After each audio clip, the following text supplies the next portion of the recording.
Castelao forma parte dun grupo de intelectuais galegos que tratou de prestixiar a lingua e a cultura galega. Eles tentaron levar a lingua dos labregos e dos mariñeiros a todos os medios de comunicación.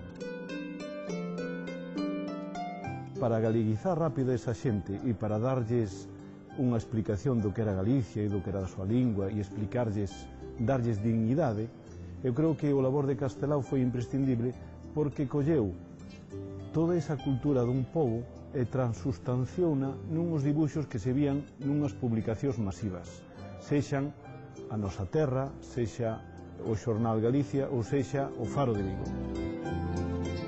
O gran mérito de Castelao é o talento que ten para o dibuixo e o talento que ten para a lingua.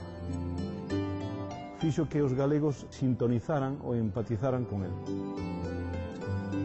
A través deses dibuixos en primeira plana a xente podía encontrarse con xente que falaba con moito enxeño, con moito talento e que escribía e falaba en galego. O galego identificábase con eses personaxes que ao final eran ele.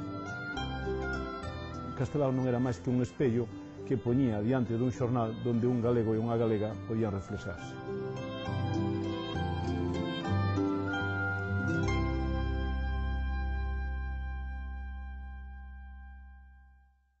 Ben falado. Líquido que sae cando exprimimos as froitas. O zume. Animaliño que soba axiña polas árbores cun rabo moi longo e que come landras. Esquío. Ves como sabes?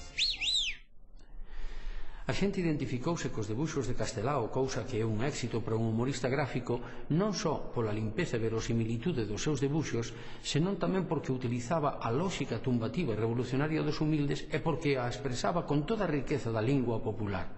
Reflexión política, humor ou tenrura caben nun debuxo de Castelao. Que hai de novo? Todo vello.